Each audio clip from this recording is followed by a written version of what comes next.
civilians or their surroundings at the time of the attack, at grocery stores, and funerals. Such attacks raise serious concerns about whether the core principles of IHL, distinction, proportionality, and precaution, were upheld during these operations. Reports also indicate that the exploded devices, predominantly pagers and walkie-talkies, were harmless portable products which are prohibited from being used as booby traps under Article 7, Paragraph 2 of the amended Protocol 2 of the Convention on Certain Conventional Weapons. This further calls into question the legality of the operations as highlighted by High Commissioner Turk in his briefing. We call on all stakeholders to immediately cease all violations of international humanitarian law. Second, the international community must come together in urgent and serious discussions to address the emerging risks posed by the unprecedented form of warfare witnessed this week. The attacks weaponized thousands of personal communication devices for remote detonated destruction, elucidating the alarming potential for any consumer electronics to be exploited and transformed into lethal weapons that transcend our imaginations. These incidents underscore the urgent need to review whether existing international frameworks are adequately equipped to prevent such abuses.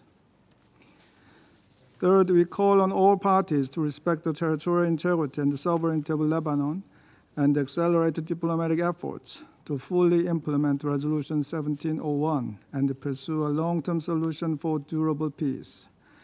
While the situation is undoubtedly hazardous, this resolution remains a cornerstone of regional stability and is essential for preventing further deterioration.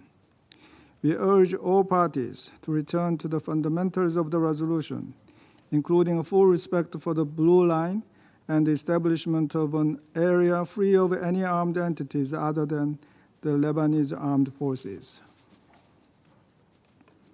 Fourth, my delegation strongly urges all parties to exercise maximum restraint and prioritize de-escalation during this highly perilous period. Israel has recently added the safe return of displaced northern residents as a new objective of its military action, stating that operations will continue until they can return home.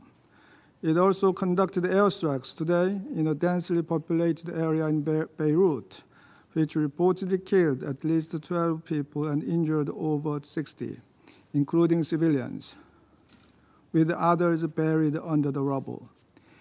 Further escalation would probably result in far greater civilian casualties, increased threats to UNIFIL peacekeepers, and unparalleled regional security risks. Indeed, from the Blue Line to Gaza, the West Bank, Yemen, and Syria, the region is on the brink of widespread and massive war. Even a single misstep or miscalculation could trigger a catastrophic situation with grave consequences for the lives of millions that could extend far beyond the region. As we now truly stand at an inflection point, we once again call on all parties to return to the negotiating table with a particular urgency for a ceasefire in Gaza, which lies at the very heart of de-escalation. I thank you, Mr. President. I thank the representative of the Republic of Korea for their statement. I give the floor to the representative of the United States. Thank you, Mr. President. And thank you, Undersecretary General DiCarlo and High Commissioner Turk, for your briefings. Colleagues, the United States remains of the view that a broader conflict in the Middle East is neither desirable nor inevitable. But the actions various actors take in the coming days will, once again, determine how the situation evolves. It is imperative that even as facts emerge about the latest incidents, in which, I reiterate, the United States played no role, all parties refrain from any actions which could plunge the region into a devastating war. The Security Council cannot ignore the origins of this particular conflict between Israel and Hezbollah. Prior to Hamas's brutal terrorist attack, quiet had largely been maintained along the Blue Line for 18 years, since the adoption of Resolution 1701 in 2006. This stability was shattered on October 7 and 8, when Israel was attacked without provocation by non-state armed groups in Lebanon. And for the past 11 months, the people of Lebanon have suffered the devastating consequences of this conflict, which is not their own. More than 100,000 Lebanese civilians and more than 65,000 Israeli civilians have been displaced. Civilians on both sides of the Blue Line have seen their homes destroyed and their fields and orchards burned. Hezbollah, which receives extensive training, arms, and financing from Iran, took these actions in solidarity with Hamas, not for Lebanon or the Lebanese people. And for the past 11 months, Hezbollah has continued to bombard communities in northern Israel on a near daily basis, again, in support of Hamas and Iran's broader campaign to threaten Israel. Hezbollah's sustained attacks, presence along the Blue Line, and entrenchment in southern Lebanon also put Israeli and Lebanese civilians at risk. Israel has a right to defend itself against Hezbollah's attacks. No member of this council facing a terrorist organization on its border would tolerate daily rocket attacks on its territory and the displacement of tens of thousands of its people. We expect all parties will comply with international humanitarian law and take all reasonable steps to minimize harm to civilians, especially those in densely populated areas. Continued escalation of the violence across the Blue Line will not create the conditions for displaced Israeli and Lebanese civilians to return to their homes in northern Israel and southern Lebanon. Rather, the United States continues to believe a diplomatic resolution is the only way to create the conditions for displaced Lebanese and Israeli civilians to return to their homes with safety and security. And we will continue to pursue this goal. Iran, through its sustained supply of weapons and personnel to Hezbollah, in blatant disregard and defiance of the call for disarmament in Resolutions 1559 and 1701, and in violation of the latter's legally binding arms embargo, appears to have a different agenda. Over many years, the United States has committed substantial resources to humanitarian efforts in Lebanon and supported independent institutions such as the Lebanese Armed Forces and Internal Security Forces. Equally significant, the Security Council has clearly and repeatedly expressed its desire to see the full authority of the Lebanese government extended throughout Lebanon's territory. And it has emphasized its strong support for the aspirations of the Lebanese people to live in peace, free from foreign meddling. Every member of this council has a responsibility to help Lebanon's people avoid further tragedy, to support diplomatic efforts that would help restore calm along the Blue Line, which again would enable civilians in southern Lebanon and northern Israel to return to their homes, and to also press Iran to cease its destabilizing and dangerous use of Hezbollah to undermine regional security in a way that puts the Lebanese people in danger. This is the path toward greater regional stability, and the United States will continue to do everything possible to support de-escalation and an enduring diplomatic solution. Thank you, Mr. President. I thank the representative of the United States for their statement. I give the floor to the representative of China.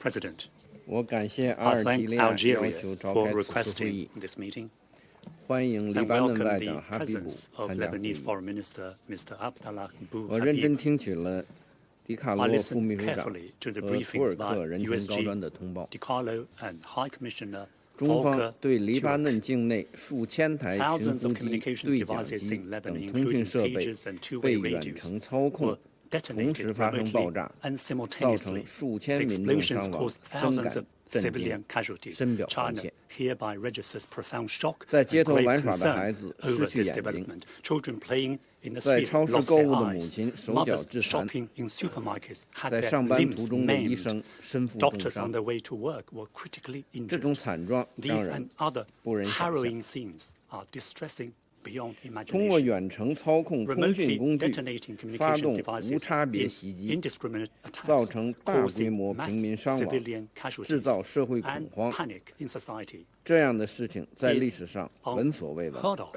in history. 这种行为 This 无疑 act 是 is, 对一国 without 主 a doubt, 权和安 a 全的 gross 严重侵犯， violation of a country's 是 sovereignty 对 and 国际法， security, 特别是 and 国 a 际人道 blatant 法的公 breach 然违 of 反， international law, 是 particularly 对生命的 international 漠视和践踏。 humanitarian law, is an act that tramples on 袭击 human 手 lives 段之 with 残忍， unconscionable 性质 callousness. 之恶劣， The attacks were so 令人发指， outrageously brutal and atrocious that 必须予 they 以最强烈 deserve 的谴责。 nothing less than condemnation in the 截止 strongest 目前， terms. 尚 So 无 far, 人宣布 no 对 one 此 has 次袭击 claimed 负责， responsibility for the said 但各方 attacks, 对 but 肇事 different 者已 parties 做出了基 have 本 come 一致 to 的判断。 more or less the same conclusion as to 我们 who did 呼吁 it. 对事件 We 进 call 行 for 全 a 面及 prompt, 时的调 full 查， investigation to 追究 hold 策 the 划者和实施 orchestrators 者的责 and 任。 implementers to account. 当前， Right now, 中东地 the 区局势 situation 岌岌 in the 可 Middle 危。 East is 以 hanging 色列 by a 在 thread. 加沙的军事行动 Israel's 仍在持 military 续， operations 已 in 夺取 Gaza are 4 still 万多 ongoing, 巴勒斯 which 坦 have 民众 already 的生 claimed 命。 more than 40,000以色列 Palestinian lives. 同时还在不断加剧 Meanwhile, 以边 Israel 境地 is 区 also 的紧张局 heightening 势。 the tensions around its border with 我们 Lebanon. 注意到有关分析 We 指 are 出， informed by some analysis 此 that 次远 the 程操控 recent 袭击 remotely 预示着 executed 大 attacks 规模军 are 事 a 行动的开 precursor 始。 to major military operations. 我们也注 We 意 have 到真 also 主党 taken 领导 note 人 of the 的最 latest 新表态。 statement from the Hezbollah leadership. 我们对离以局势可 We 能 are 进一 deeply 步升 concerned 级 by 深 the 表担忧， possibility of a further escalation of the 呼吁 tensions 所有各 between 方 Lebanon 保 and 持最 Israel. 大 We call on the 限度的 parties 克制， to exercise 特 maximum 别呼吁以 restraint 色列 and call on Israel in 放下 particular 使用 to 武力的执 forego 念， its obsession 立 with the 即 use of 停止 force 在 and to 加沙的 halt 军事行动， without delay its military operations in Gaza. 立即停止 Its 侵犯黎巴 violations 嫩 of 主权 Lebanon's 和安 sovereignty 全 and 的行为 security.，立即停 And 止 its 可能将地区 adventurism 拖入新的 that 浩劫 risks 的冒险行径。 dragging the region into yet another devastating 我 catastrophe. 们强烈敦 We 促 strongly 对以 urge 色列有 countries 影响的 with 国家 influence 拿 over 出实 Israel 际行动， to take 制 tangible 止以 steps 色列 to 在 stop 错误的道路 Israel 上 from 越 going 走越远。 further down the wrong 我们 path. 支持安理 We 会 support the Security 采取 Council 一切 in 必要 taking 行动， all necessary 为 actions 缓和离以 and 局 doing 势、 all it 维 can 护中东 to 地区 ease the 和平稳 situation 定 between Lebanon 做 and 出最大 Israel 努 and 力 to。maintain 谢 peace 谢 and stability in the Middle East. Thank you, President. I thank the representative of China for the statement, and I give the floor to the representative of the United Kingdom. Thank you, President. I thank USG DiCarlo and High Commissioner Turk for their briefing today. This past year has seen continuous and devastating violence across the region. Civilians have suffered on a dreadful scale on both sides of the Blue Line. The explosions in Lebanon this week and Israel's strike in southern Beirut today are the latest in a deadly cycle of violence, and we are deeply concerned by civilian casualties resulting from those incidents. That children were among them is particularly distressing. Our condolences go to the families of the civilians killed. My Foreign Secretary made our view clear last night. We need an immediate ceasefire on both sides. We are working in lockstep with our allies to de-escalate tensions and end this destructive cycle. We want to see the implementation of a political plan based on UN Security Council Resolution 1701, which allows both Israeli and Lebanese civilians to return to their homes and live in peace and security.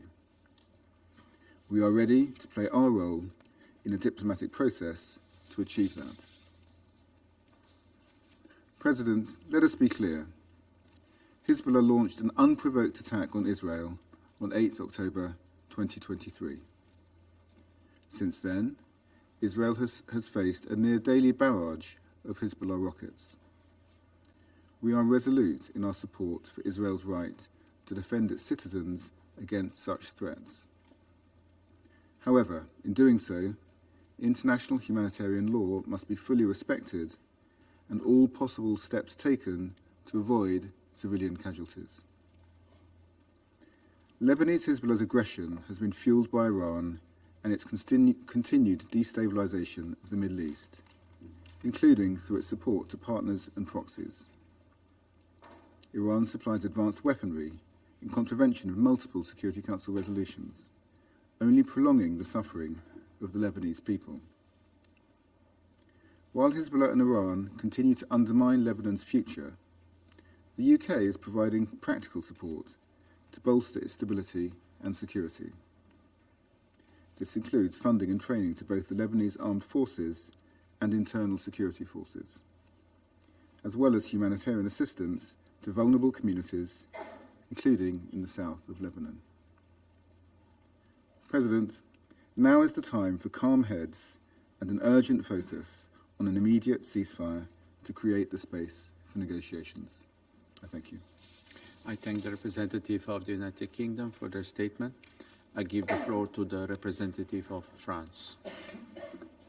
Monsieur le Président, Mr. President, je remercie Madame Di Carlo et Madame Di Monsieur Carlo Turk pour and leurs Mr. Turk interventions for et their je tiens briefings, à saluer and I la wish présence to parmi welcome the nous du presence ministre among des Affaires us of étrangères the du Minister Liban. for Foreign Affairs of Lebanon. La France exprime son inquiétude à la suite des explosions d'appareils de Following the télécommunications le explosions 17 of et 18 telecommunications septembre devices au on the Liban. 17th and the En 18th effet, of September in le risque Lebanon, d'une guerre the ouverte risk of et aux open conséquences war potentiellement with dramatiques potentially tragic s'accroît consequences chaque jour.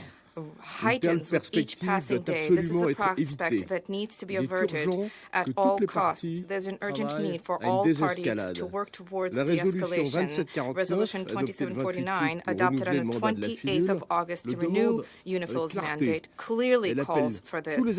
This resolution calls upon all stakeholders to adopt immediate measures to de-escalate and demands the full implementation of the framework recognized by all, namely Resolution 1701, including the restoration of a complete cessation of hostilities.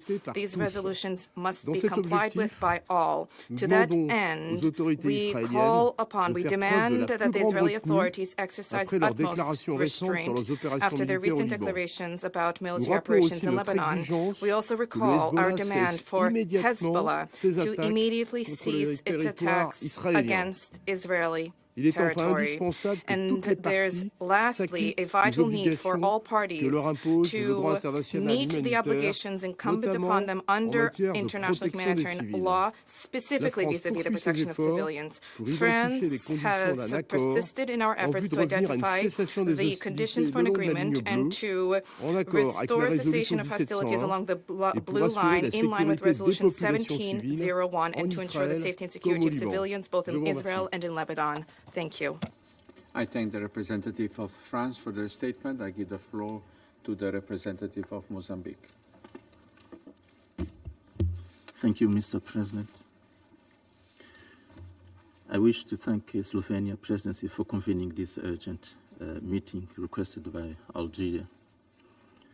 We are grateful to Undersecretary General Rosemel Di Carlo and the High Commissioner Volker Turk for their insights on this deeply concerning matter.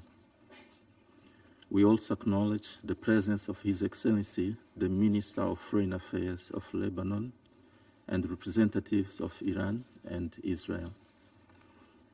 Mr. President, Mozambique views the current situation in Lebanon with deep concern. The escalating cross-border hostilities between Hezbollah and Israel have significantly heightened regional tensions. We are particularly alarmed by the recent cyber attack in Beirut and other parts of the country, which resulted in the detonation of pagers and other electronic devices. This unprecedented incident, occurring on September 17 and 18, has led to a tragic loss of lives and numerous injuries. We deeply deplore the deaths of civilians. The targeting of populated areas, including homes, vehicles, commercial establishments, and public spaces, is a clear violation of international humanitarian law. Mozambique strongly condemns these attacks, which have resulted in at least 12 civilian fatalities and left thousands wounded. We note with grave concern that many of the casualties were not combatants but civilians, members of the Lebanon's Shia community engaged in non-military activities. The weaponization of civilian subjects is strictly prohibited under international law. The incident highlights the evolving nature of modern warfare, where cyber capabilities can be employed to inflict physical harm. The sophistication and audacity of this operation mark a dangerous escalation in the ongoing conflict between Israel and Hezbollah. We are deeply troubled by the potential ramifications of this attack, which may herald a new phase of conflict in Lebanon and the broader Middle East region. The unprecedented nature of this incident raises serious concerns about the future stability of the area. We strongly condemn these attacks as they bring a notable escalation in the region after months of mostly low-intensity conflict between the two contenders. Mozambique calls upon all parties to immediately cease all military and subversive activities. We also strongly emphasize the critical need for de-escalation to prevent further instability and retaliatory actions. We urge all parties involved to strictly adhere to international law and Security Council resolutions. It is imperative to ensure the protection of civilians and the maintenance of peace and security in the region. In conclusion, Mr. President, Mozambique reiterates its commitment to the principles of the United Nations Charter and stands ready to support all efforts towards peaceful resolution of conflicts and the protection of civilian lives. I thank you, Mr. President. I thank the representative of Mozambique for their statement. I give the floor to the representative of Guyana. Thank you, Mr. President, and I thank Algeria for requesting this urgent meeting. I also thank USG DiCarlo and High Commissioner Turk for the updates provided, and welcome the participation of His Excellency Mr. Abdullah Bou Habib, Minister for Foreign Affairs and Immigrants of Lebanon, in today's meeting. I also acknowledge the participation of the permanent representatives of Israel, Iran, and Syria in our meeting. Mr. President, Guyana is alarmed by the reports of well-coordinated, widespread lethal attacks earlier this week across Lebanon and Syria, where pagers and other communication devices were transformed into deadly weapons. These attacks were apparently aimed at specific targets, but ultimately were indiscriminate in their effect, as many of the detonations occurred in crowded areas. The result, according to the Minister of Health of Lebanon, is that 37 persons have died, including 2 children, and more than 3,000 injured. We are also deeply concerned about the strike carried out this morning by Israel in a densely populated area in Beirut, which also resulted in the deaths of at least 14 persons and injury to more than 50. Any attack causing harm to civilians must be thoroughly investigated to establish the circumstances, attribute responsibility for the harm caused, and hold to account the perpetrators. The ongoing and intensifying attacks on Lebanon's sovereignty and territorial integrity will only serve to escalate the already tense situation in Lebanon and further heighten the risk of widening the violence in the Middle East region. Mr. President, the situation in the Middle East has become untenable. Too many parties are poised for war. We have heard on many occasions of the diplomatic efforts underway and the need for the Council to support these efforts. We commend those efforts and believe they are operating in good faith.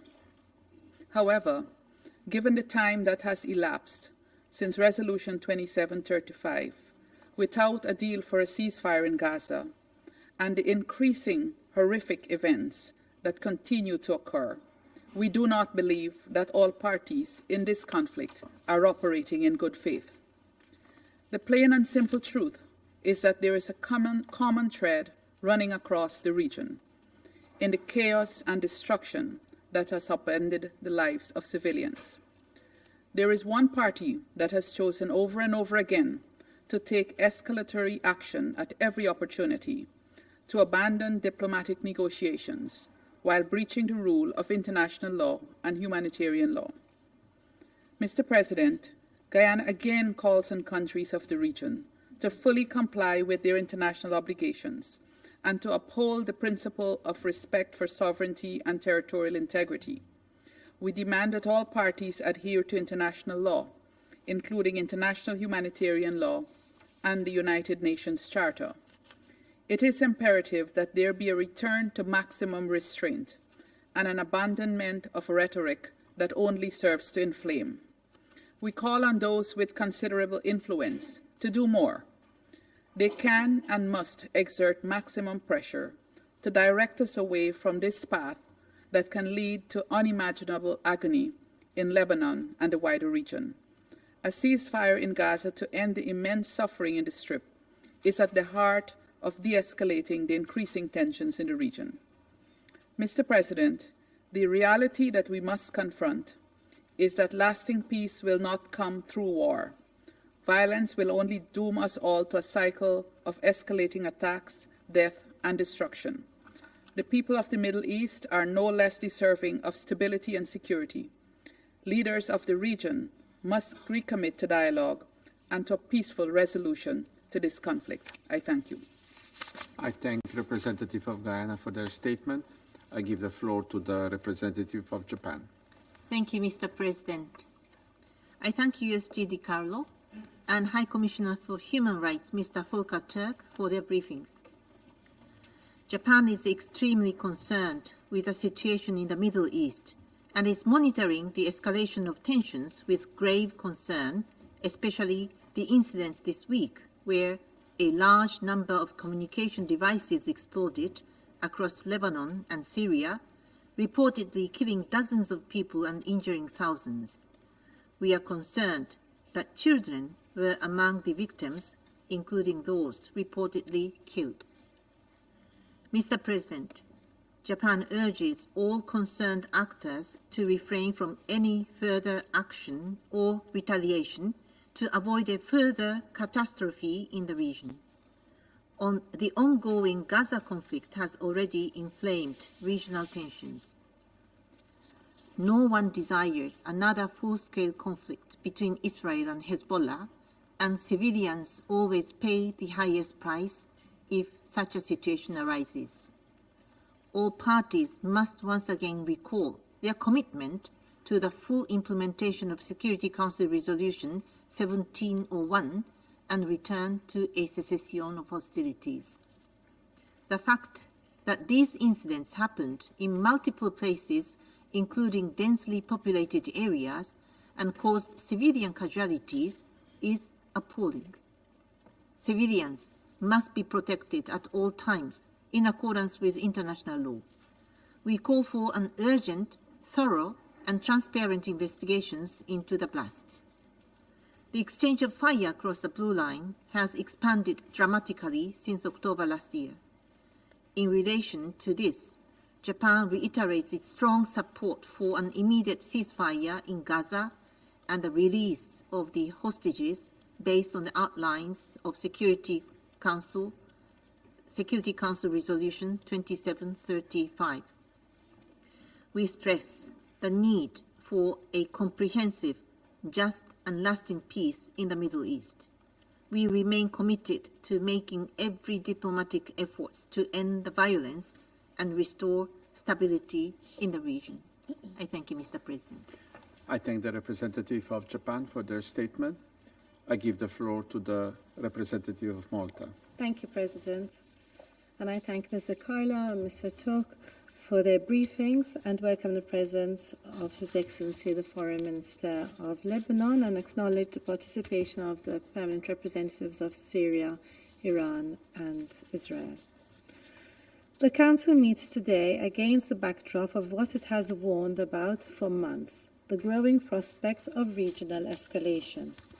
Earlier this week, widespread simultaneous explosions across Lebanon killed at least 40 people and injured thousands of others, including children.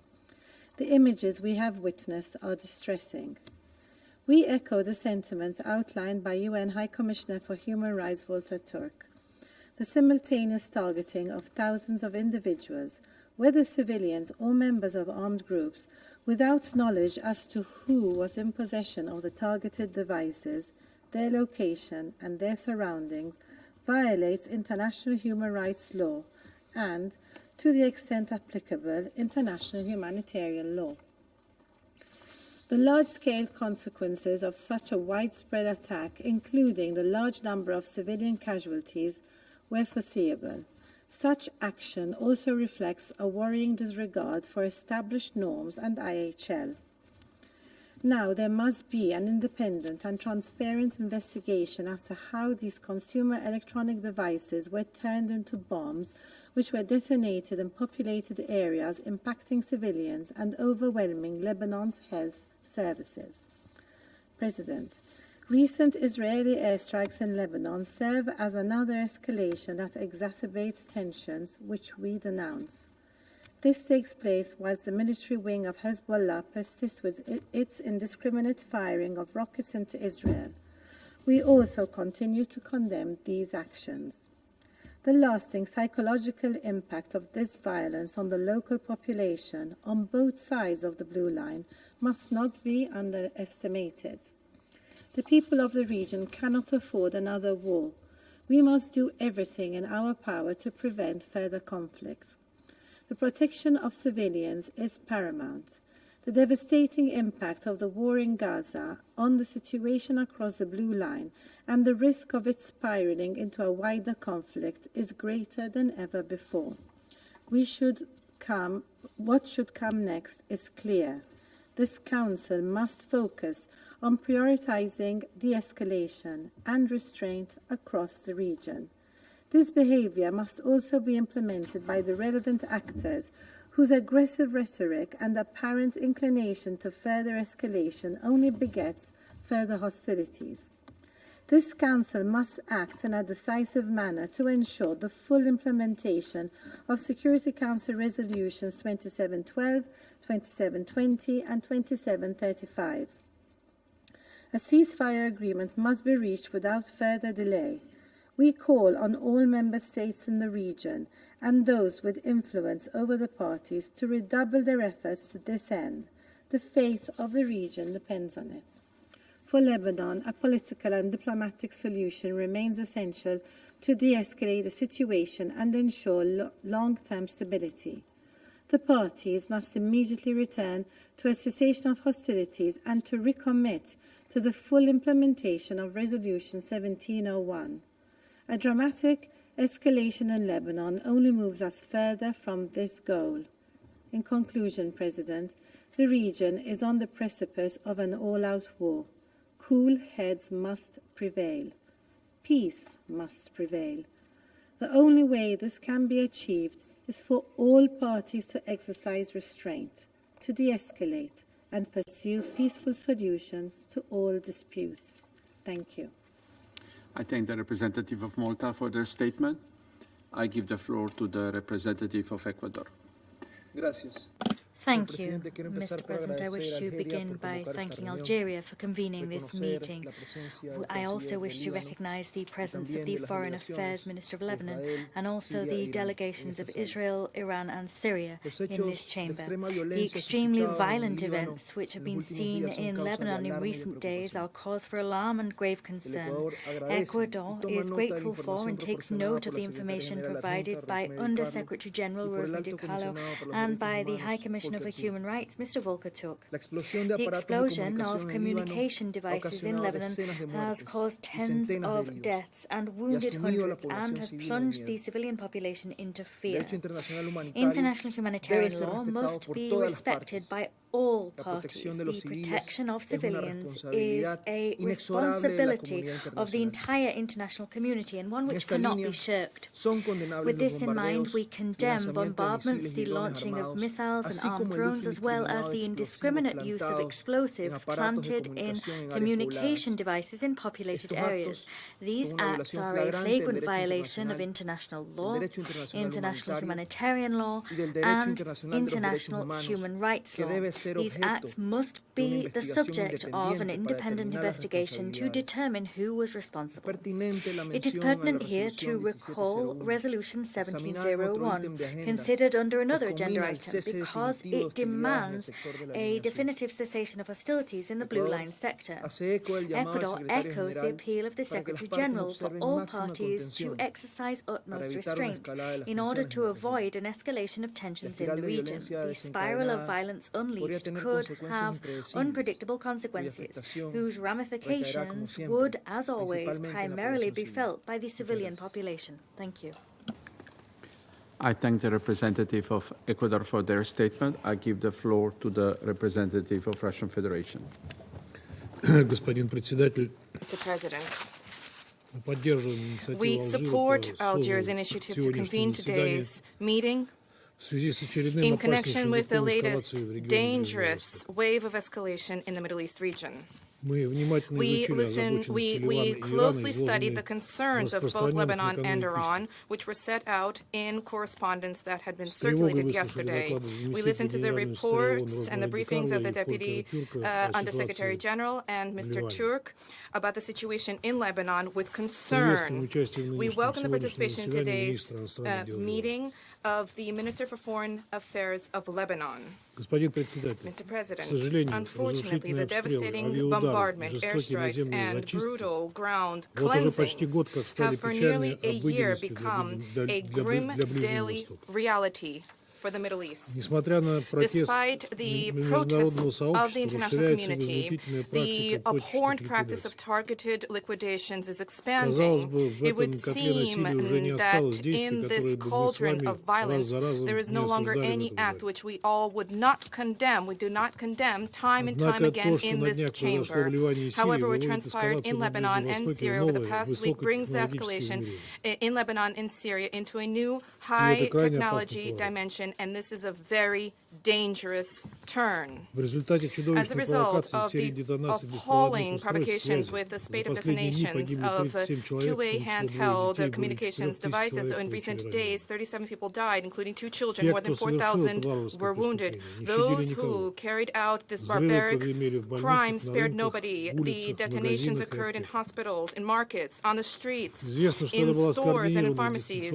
It is clear that this is a coordinated, remotely guided operation for which no one has assumed responsibility. However, in the region, facts have been analyzed, dots have been connected, and the relevant conclusions have been drawn. We regard what happened as a terrorist act which poses a threat to international peace and security with unpredictable consequences for the entire Middle East. We emphatically condemn this unprecedented attack on the friendly Lebanon and its citizens, which is an egregious violation of its sovereignty and a major challenge to international law. We extend sincere condolences to the families of the dead, and we wish a speedy recovery to those who were wounded. Those behind this crime certainly are aware that such attempts to draw Lebanon into a regional confrontation are fueling an already volatile situation in the region. Clearly, the organizers of this unprecedented attack, unprecedented in terms of the malicious use of domestic communications devices, have deliberately been seeking to foment a large-scale military confrontation. They have striven to provoke a new major Middle East war. This is not the first such attempt. This is a continuation of a spate of political attacks and murders and assassinations in Lebanon, Syria, in Lebanon, and Iran, for a part of which the West Jerusalem authorities have assumed responsibility. These include the largest in the past year bombardment by Israel of South Lebanon, which continued for 2 consecutive hours and was followed by another strike on South Beirut, as a result of which, according to the Lebanese Ministry of Health, 8 people died and another 59 were wounded. The entire world was flooded with images showing the horrific magnitude of the devastation from the Israeli airstrike. We strongly condemn such actions by West Jerusalem. We call on all parties to exercise maximum restraint, to immediately cease fire, and to comply with the provisions of Resolution 1701. A major war in the Middle East is in nobody's interest.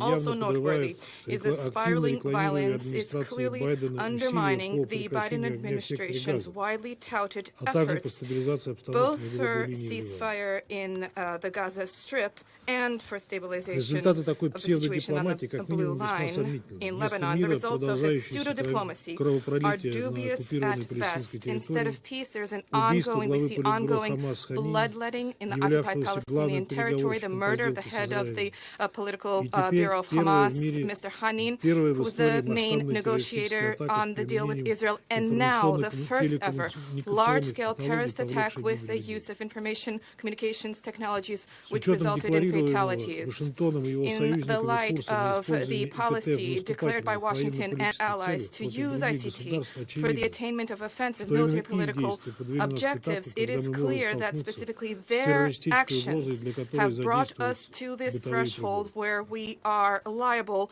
to encounter terrorist threat with the use of domestic appliances. Given that according to incoming reports, we're talking about remote manipulation of electronic devices. By the way, from a different jurisdiction, we view this as an exceedingly dangerous precedent.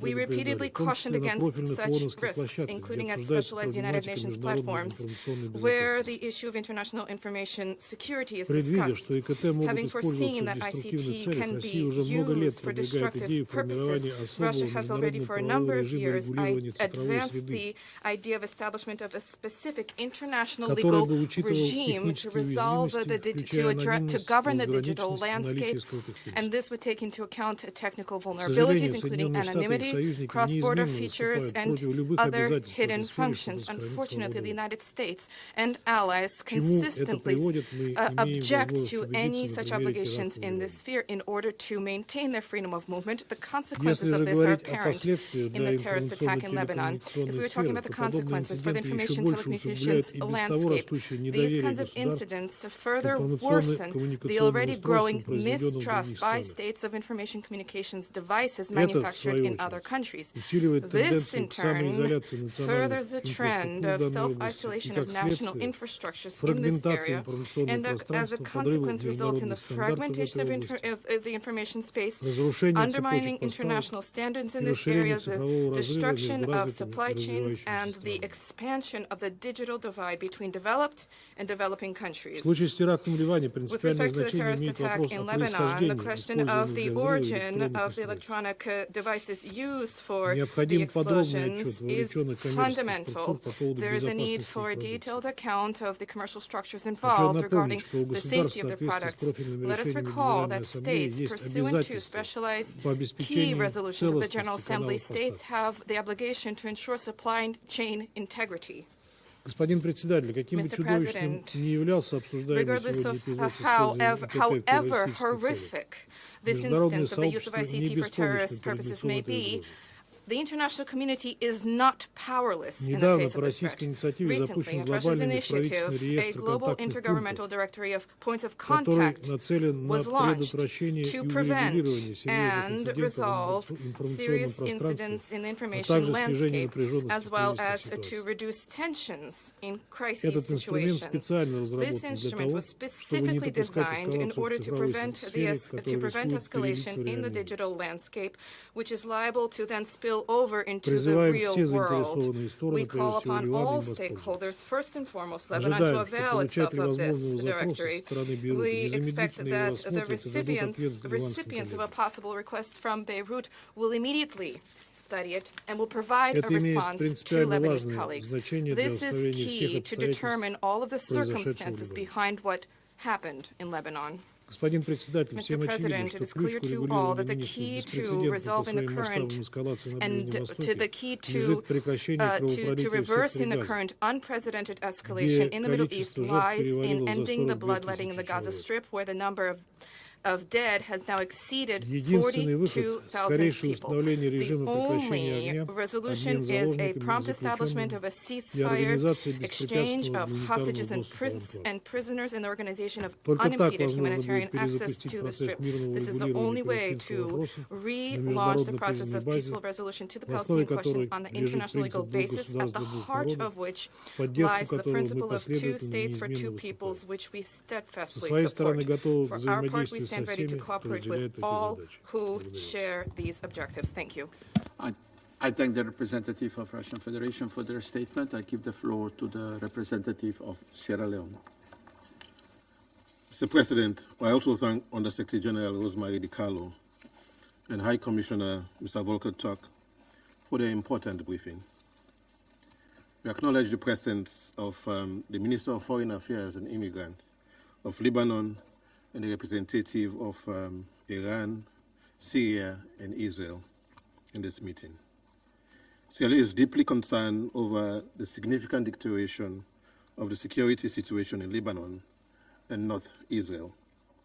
Instability and violence have increased across Lebanon over these past 3 days, after a series of explosions of communication devices meant to be in the possession of members of Hezbollah. It has been reported that at least 37 people have been killed, with at least 292,931 people suffering injuries, and some of whom are in intensive care. Similar communication devices attack occurred in Syria, resulting in deaths and injuries. These attacks have been followed by intense strikes in southern Lebanon by Israeli warplanes, reportedly the heaviest aerial strikes since October 2023. We further note reports of Hezbollah's retaliatory missile and drone strikes in northern Israel on Thursday, killing 2 soldiers and injuring 9. We note with concern that these actions have definitely led to a further escalation in the cycle of violent attacks between the 2 parties and an exacerbation of tensions in an already volatile region with dire security and humanitarian consequences for civilians. There are reports that the communication devices explosion in Lebanon occurred in populated areas, including at a funeral, and that there are civilians, including children, among the dead and injured. Sierra Leone condemns the killing of civilians in these attacks, which, when carried out without taking into consideration the principle of distinction, is a clear violation of international humanitarian law. As we join the UN Secretary General urging the parties to exercise restraint, we remind the conflicting parties and those that enable them with complicity to comply with their obligations under international law to protect civilian and civilian infrastructure. Without accountability, the ongoing blatant violations of international law can only embolden the perpetrators and endanger the seeming specter of impunity that seems to characterize the Middle East conflicts. Mr. President, just yesterday, a member of the elders, former Prime Minister Ellen Clark, asked whether the Security Council is interested in implementing its own resolutions. Several reports for UNIFIL this year has informed the Council that Hezbollah and the Israel Defense Forces have been engaged in tit-for-tat exchanges of fire beyond the blue line since the 7th October attack, with the attacks initially unprovoked from Hezbollah. The breach of the 1701 resolution and the escalation of attacks on the back of inflammatory rhetoric and the movement of troops are deeply alarming as they continue to foment tensions which risk bringing the parties very close to all-out war. Separate from the war in Gaza, the security and safety of Israeli civilians in northern Israel must be of concern. Security Council Resolution 1701 must be respected by all, and the Council must be in a position to implement all of its resolutions. As the region grapples with the war in Gaza and the dire humanitarian crisis, we reject actions that may jeopardize the ongoing peace negotiations between Israel and Hamas and threats in regional and global peace and security. We call on countries in the region and elsewhere with influence to prevail upon both parties to desist from further attacks over the Blue Line and elsewhere. The impact of a full-blown conflict on the Lebanese people and economy would be completely devastating. The people of Lebanon have already gone through a lengthy and destructive war and periods of fragility, and this Council should do all it can to prevent a recurrence. As Lebanon seeks to stabilize its economy, we note efforts taken to pass a budget earlier this year, and we urge lawmakers to undertake governance and macroeconomic reforms needed to improve state authority and resource mobilization. We therefore call on the parties to use diplomatic channels, including United Nations good offices, to avoid further escalation and the risk of all-out war or wilder devastating regional conflagration. In this regard, Sierra Leone commends UNIFIL for their relentless effort in maintaining channels of communications, as well as the physical intervention of peacekeepers. Events since October 7, 2023 have only underscored the importance of the mission's liaison and coordination mechanisms. We remain concerned over the impact of missile strikes on UNIFIL positions and injury to peacekeepers. We condemn all acts that endanger the lives of peacekeepers. We urge all parties to ensure the safety and security of UN personnel and respect the inviolability of UN premises. In conclusion, Sierra Leone continues to call for de-escalation and the need for the parties to consider the regional implications of their actions and to recommit to a cessation of hostilities. This includes a permanent ceasefire in Gaza and a holistic approach to the release of hostages and prisoners, and the implementation of a two-state solution for Israel and Palestine. I thank you. I thank the representative of Sierra Leone for their statement. I shall now make a statement in my capacity as the representative of Slovenia. First, I want to thank Under-Secretary General Rosemary DiCarlo and High Commissioner Turk for their briefings. I welcome Minister Habib in the chamber, and I also welcome the representatives of Iran, Israel, and Syrian Arab Republic in the room. I would like to express our profound concern over the latest developments in the Middle East. Let me make 3 points in this regard. First, we condemn the recent series of explosions across Lebanon and also in Syria. This unprecedented attack caused civilian deaths and injuries, instilling fear and further destabilizing the region. These explosions were devastatingly coordinated, leaving hundreds of people, among them children, injured or dead. It has created a climate of terror. We are stepping in a dangerous new territory, and as new technology is being used and developed, we underline the need to respect existing legal obligations. Civilian objects should not be weaponized. The international law is clear. Use of booby traps is prohibited. As underlined by the High Commissioner for Human Rights, simultaneous targeting of thousands of individuals, whether civilians or members of armed groups, without knowledge as to who was in possession of the targeted devices, their location, and their surroundings at the time of the attack, violates international human rights law and, to the extent applicable, international humanitarian law. We call on all parties to respect international law, including international humanitarian law and human rights law. We support an independent and transparent investigation. Secondly, tensions between Lebanon and Israel, especially along the Blue Line, are alarming. This includes heavy exchanges in recent days, as well as today's strike in Beirut and the subsequent retaliation.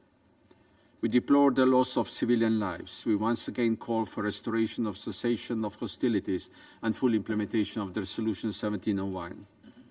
We are appalled by the heavy impact on civilian infrastructure and civilians, many of whom have been displaced. It was violence that drove them from their homes in the first place.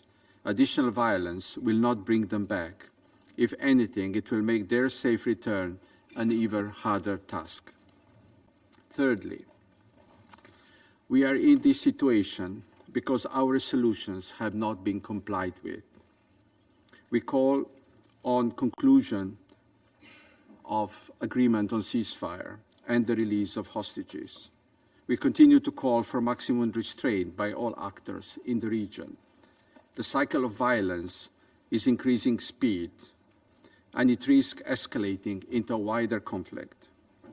We call on all parties, both state and non-state actors, to de-escalate and refrain from any further retaliatory actions. We repeat our call on states with influence on those actors to use this influence to encourage utmost restraint and to prevent any further deterioration of the situation on the ground. This includes the troubling escalatory rhetoric of different countries and actors. Colleagues, Security Council must be united in upholding international law and maintaining peace and security. The situation between Lebanon and Israel and the war in Gaza threaten to spark a wider conflict, especially with Israel's stated intention to expand military action beyond its northern border. We have to be clear. Such action would be an attack on a sovereign state. We must prevent this by promoting diplomatic solutions that offer long-term stability. The region cannot endure another war, and we must act before the situation spirals beyond control. For almost a year, we have been cautioning from provocations and escalations, further aggravating the situation in the Middle East. We have said it before. Any of these escalations can become a conflict with a life of its own or engulf the whole region in a complex war. It is for this reason we believe diplomacy must be the only path forward. And Slovenia therefore particularly welcomes the Lebanese Foreign Minister's participation at this meeting today. Thank you. I resume my functions as President of the Council. I now give the floor to His Excellency, Mr. Abdallah Bouhabib, Minister of Foreign Affairs and Immigrants of Lebanon.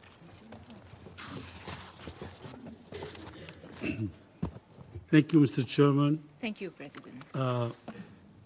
First, I want to thank the Undersecretary Di Carlo and High Commissioner Turk for their presentations, as well as thank all members of the Council for acknowledging the severity and devastating consequences of the electronic attacks on peace and security of the fate of the humanity. سيد الرئيس، أصحاب المعالي والسعادة، لم يعد أحد في هذا العالم بأمان بعد الهجمات الإلكترونية التي حصلت مؤخرا في لبنان وفاقت الخيال والتصور، وما نتج عنها من ضحايا مدنيين أبرياء بالآلاف من الجرحى، ومنهم أيضا ضحايا من الأطفال والنساء والشيوخ.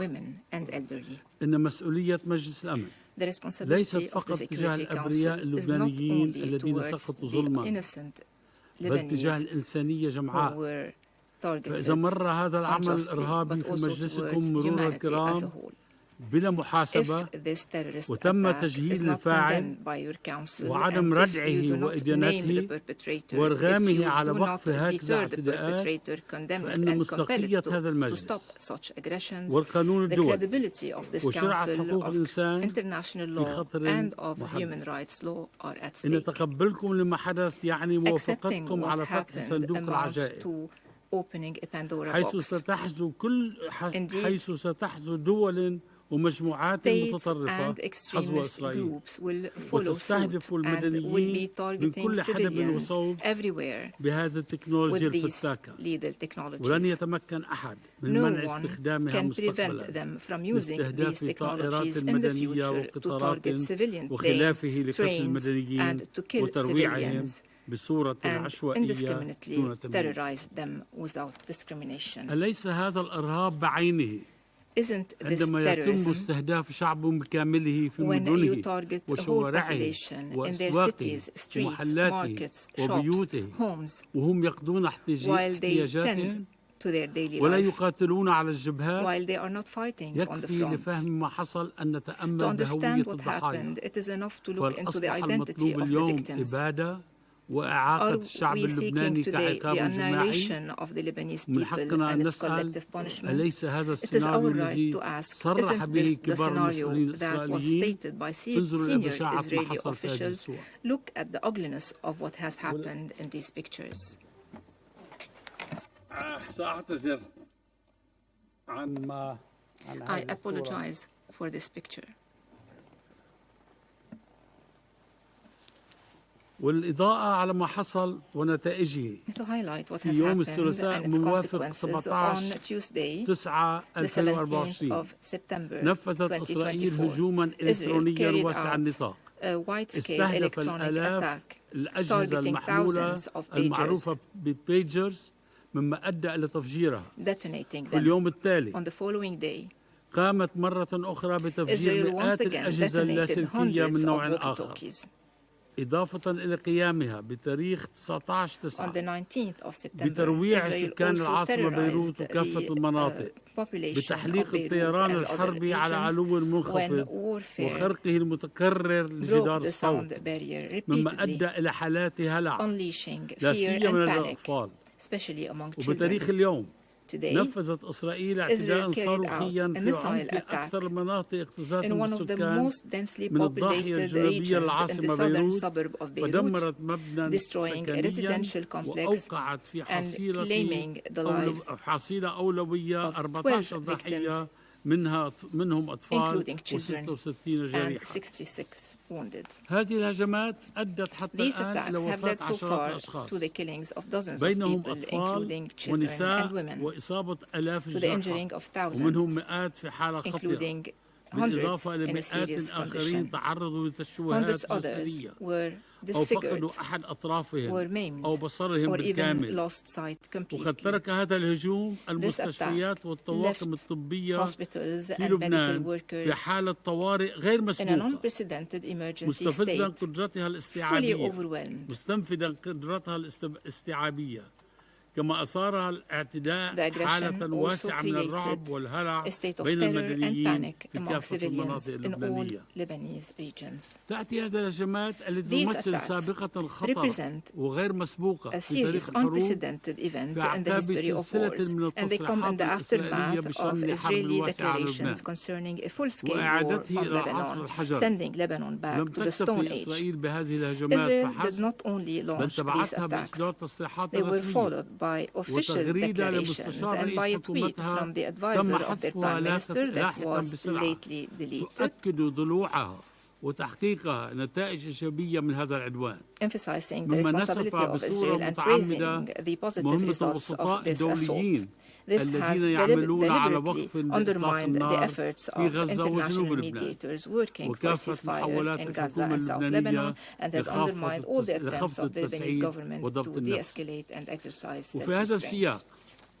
نشدد على أن اللجوء إلى تفجير آلاف أجهزة اتصال It should be عن noted بعد that بشكل resort جماعي to remotely وغادر exploding دون اعتبار communication لمن يحملها devices أو لمن collectively يتواجد with بالقرب no منها regard to يعد those أسلوبا carrying them قتاليا or غير مسبوق في وحشيته who وإرهابه are around them إن استهداف is آلاف considered an الأشخاص من unprecedented مختلف الفئات العمرية method of وفي warfare in مناطق its واسعة brutality and ومكتظة terror, بالسكان targeting thousands of تشمل people كافة from different المناطق age groups اللبنانية in densely أثناء populated ممارستهم areas, while لحياتهم tending to اليومية في their daily المنازل life, والشوارع homes, on وأماكن streets, العمل in ومراكز workplaces, التسوق in shopping هو centers, الإرهاب is بعينه nothing but terrorism. وانتهاك صارح It is a للقانون blatant الدولي violation الإنساني of international وشرعة حقوق humanitarian law, الإنسان of ويصنف من دون international أدنى human شك rights law, كجريمة حرب. and amounts to war crime. فالبروتوكول الأول The first الإضافي additional لاتفاقية protocol to جنيف the Geneva لعام Convention of 1949 1949 والمتعلق بحماية pertaining to the ضحايا protection of النزاعات victims of المسلحة armed conflicts ينص في المادة stipulates 35 in على حق Article أطراف 35 النزاع في اختيار that وسائل the right وأساليب of القتال parties to the conflict ليس to choose مطلقا methods of warfare is مما not يعني أن